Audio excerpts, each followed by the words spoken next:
The first rainfall was not water, but a black chemical mist that drifted down in sheets, coating rooftops, forests, and human skin alike, clinging with a viscosity that seemed alive.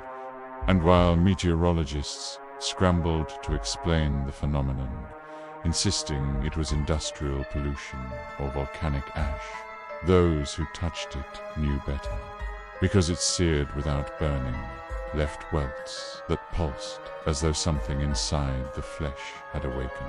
And soon entire neighborhoods shuddered with panic as livestock dissolved into shrieking masses. Insects grew enormous in the span of hours, and human eyes turned black under the drizzle.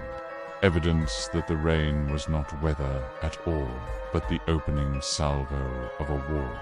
No one had expected an invasion waged not with bullets or bombs, but with biology itself, rewriting every cell it touched into something alien. Hospitals filled instantly, but the doctors who worked within them became as compromised as their patients.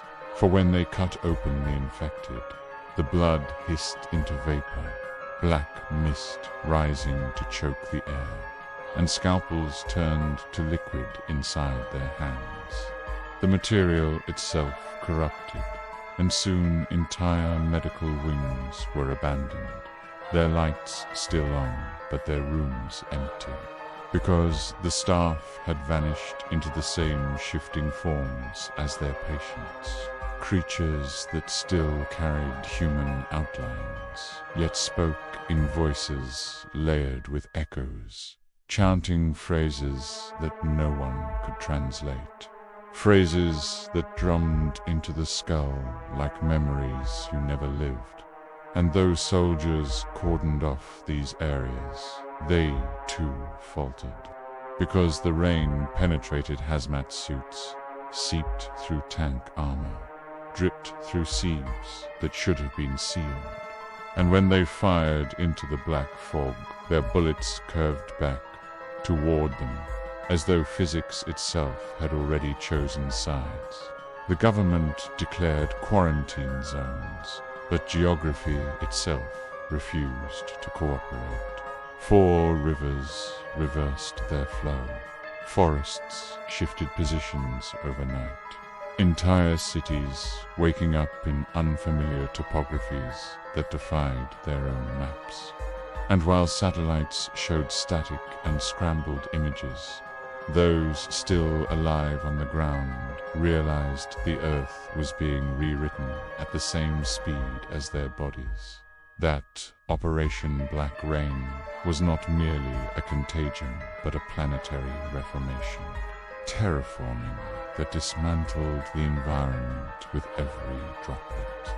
And those droplets multiplied, rising from sewers, condensing out of the air itself, until even sealed bunkers flooded with black condensation dripping down walls like sweat. And the survivors huddled inside whispered that there was nowhere left to run. Because the rain wasn't falling from the sky, it was falling from reality itself. Religious figures seized the airwaves, calling the rain a punishment. A cleansing flood prophesied since the dawn of time. Yet even their voices cracked when their own congregations erupted in spasms, sprouting tendrils from throats that reached toward the heavens, singing hymns in alien tongues that harmonized with the thunder. And when those hymns spread through radios and televisions, they infected the listeners, even those dry and safe, as if the sound carried the rain's corruption, and thus silence became the only refuge. People smashing speakers, cutting wires, burying themselves in earth just to mute the song. But even silence betrayed them, because in the stillness their own heartbeats grew irregular, drumming patterns that echoed the alien cadence. proof that the invaders had found a way inside every body without permission, turning biology into battlefield, and the battlefield into their victory. In underground bases, scientists worked feverishly, desperate to decode the composition of the rain. Yet their samples mutated before they could be catalogued, data collapsing as words retyped themselves on screens, charts bending into spirals that defied mathematics. And when one researcher attempted to isolate the particles under a microscope, the lens cracked, revealing not a droplet, but an eye staring back at him, blinking once before bursting into ink that spread across the laboratory, consuming the equipment, the walls, and the men alike. And so the scientists stopped writing, stopped measuring, and began carving knowledge into their own bodies, scars that described what they had learned, because flesh seemed to resist deletion longer than paper or digital records, though this resistance came at the cost of sanity. For those who carved became prophets of terror, ranting of genomes undone, of DNA rewritten like scripture, of humanity being spliced into a library for the invaders' amusement. The soldiers, meanwhile, learnt to fear not the rain itself, but the silence that followed it, for the rain always ended abruptly. And in that breathless hush, the infected rose, armies of once human figures walking in synchronization, their bodies oozing with black mucus, their mouths split wide in smiles that did not belong to them. And though the military unleashed firestorms of bullets, the creatures did not fall, instead reforming like smoke that briefly dispersed before coalescing again, closer each time, until the soldiers realized the battlefield itself had betrayed them, that the soil beneath their boots pulsed like skin, absorbing the blood of both human and alien alike, sprouting new horrors from the mingled fluids. And when command ordered retreat, no one moved, for the very concept of retreat had been erased from their minds, rewritten into loyalty toward the black rain, proof that even thought could be corroded once exposed long enough. In one city, the survivors tried fire, setting entire districts ablaze to drive out the infection. But the rain only fed on flame, transforming smoke into towering silhouettes that marched through the streets. Shadows made flesh, their eyes glowing with a reflection of every burning home. And when the survivors looked into those eyes, they saw themselves screaming inside, as if their souls had already been captured and stored within the creatures, awaiting only the body's collapse to join them. And thus even fire, mankind's oldest weapon, betrayed them, becoming an accelerant of invasion.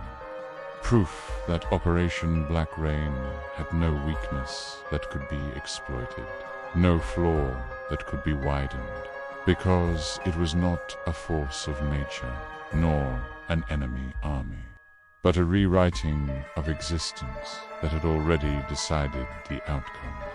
Entire governments fractured within weeks, their leaders vanishing into the fog or standing before cameras with blank expressions, announcing policies in voices that clearly belonged to someone else, and the people, desperate for authority, followed those commands, even as they led them into flooded zones, processing camps where showers rained black mist instead of water, cleansing centers that promised safety but delivered only assimilation, And those who refused were hunted, not by soldiers, but by neighbors who no longer remembered they were neighbors.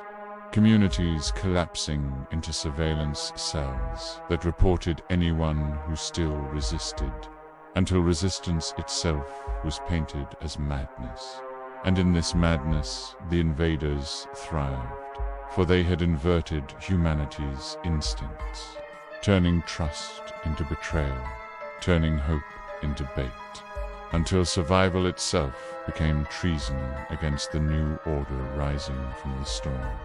The few who fled into wilderness found no sanctuary, for the rain reached them even in the most desolate deserts, condensing out of clear skies in droplets that fell only on their heads, following them with precision. And when they dug into caves, the stalactites dripped with black ooze, reshaping rock into cartilage and bone, until even the Earth's skeleton had been hijacked. And in those caverns, survivors whispered that the planet was no longer Earth at all, but an organism in metamorphosis, cocooned in rain and reshaped into a vessel for something larger. Something whose arrival would be heralded not by ships or fleets, but by the simple cessation of rain. Because when the downpour finally ended, it would mean the world was finished, ready to be birthed anew, and humanity would be nothing more than afterbirth. The rain grew heavier, until it no longer fell, but poured in torrents, drowning valleys and cities alike. Yet water levels did not rise, for the black liquid absorbed into the ground without trace, as though the soil itself was drinking, and soon crops mutated, sprouting organs instead of fruit. Animals birthed litters of unrecognizable forms, and humans discovered their children aging backwards, devolving into lumps of flesh that pulsed like embryonic sacs, screaming, without mouths, until they burst into vapor that joined the storm. And so parents wept, not because their children were gone, but because they themselves still remained cursed to witness a war where the victors did not slaughter, but rewrote, leaving only the grotesque poetry of biology undone. Be in time, even memory faltered, for the rain eroded recollection as surely as it did flesh, names slipping from tongues, faces blurring in thought, until survivors clung to photographs like relics. Yet when they looked again, the photos had changed. The faces replaced with black smears, the landscapes turned to storms, and so memory itself became an unreliable refuge, a battlefield already surrendered, and those who still remembered felt the crushing loneliness of carrying truths no one else shared, their words dismissed as hallucination until they, too, forgot, because forgetting was easier than resisting. And in the ease of forgetting, the rain claimed its most profound victory. For without memory, there could be no resistance, no rebellion, no humanity at all. Still, pockets of defiance flickered enclaves where survivors coated themselves in ash or carved scripture into stone, desperate to outlast the tide. And in one mountain fortress, a general declared the final stand, rallying the broken remnants of armies into a single bastion. But the rain did not storm their gates, seeped through the cracks in their own discipline. Soldiers turning on each other with paranoid fury, convinced the others had already been rewritten, until the fortress drowned not in battle, but in betrayal, its banners falling into mud that pulsed with veins, And the general himself was found days later, standing in the courtyard, his eyes black, his voice chanting praises to the storm. Rumors persisted of one weapon, one final hope codenamed Operation Black Sun, a device said to burn the atmosphere itself, to cauterize the infection in one global act of fire. But whether this weapon existed or not was uncertain, for every plan was compromised, every blueprint rewritten, and those who sought it vanished before they could confirm, until even the name itself felt like a trap, a lure whispered by the rain to gather the desperate in one place, so they could be drowned together. And in that drowning, the dream of resistance finally dissolved. And so the war ended, without an ending, the rain falling still, rewriting flesh, earth, memory, until there was no distinction between human and alien, no line between victim and invader, only a new organism rising from the wreckage, a species born from rain, its mind a chorus of drowned voices, its body the planet itself.